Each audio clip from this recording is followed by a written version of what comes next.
We meet again here for the Daily Bread Bible Study. We are looking at day 122 for 1 Chronicles chapters 10 through 12.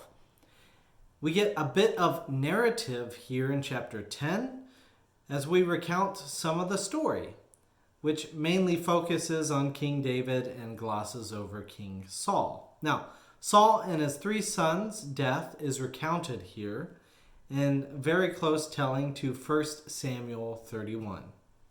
In this account, Saul kills himself on his own sword, and the Philistines do desecrate his body, and the men of Jabesh fight to give it a proper burial.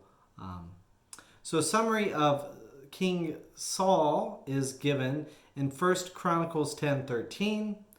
So Saul died for his unfaithfulness. He was unfaithful to the Lord in that he did not keep the command of the Lord.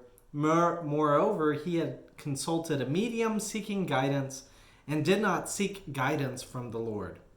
Therefore, the Lord put him to death and turned the kingdom over to David, son of Jesse. So that's at the end of the Chronicles chapter 10. David is now king.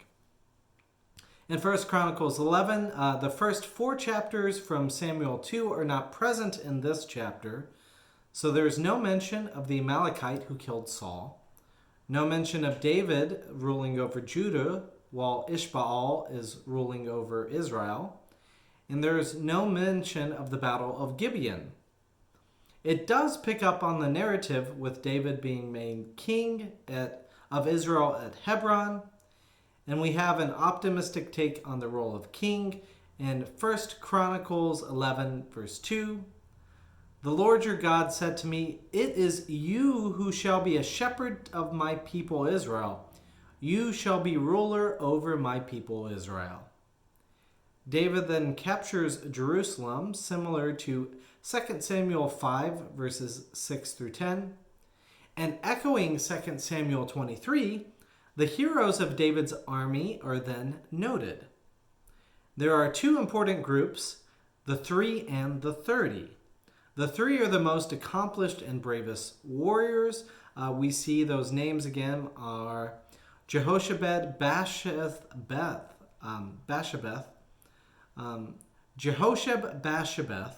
who in verse 11 of 1 Chronicles kills 300 at one time and 800 at one time in 2 Samuel 23.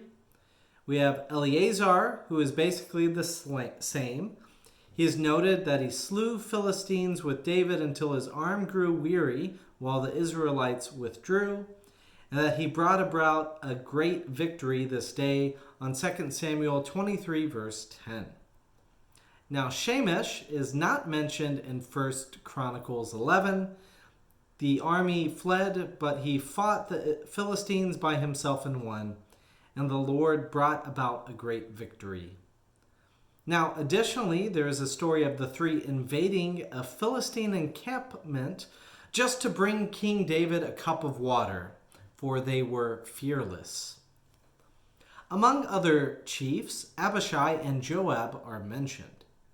A full list of the notable 37 men are mentioned in 2 Samuel 23, verses 24 through 39, including Uriah the Hittite as the last name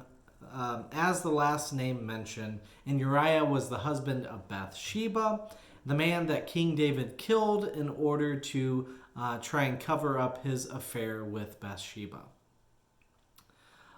In 1 Chronicles 12, we have a more detailed account of those who came to follow David while he was being pursued by King Saul. We see lists of Benjaminites from Saul's tribe, Gadites, Judahites, and Manassites. And then we jump to numerous troops from all the tribes who came to Hebron to make David king. So the last line of chapter 12 states that there was joy in Israel. So that's here all we have for today. We will get into more of the details of 1 Chronicles next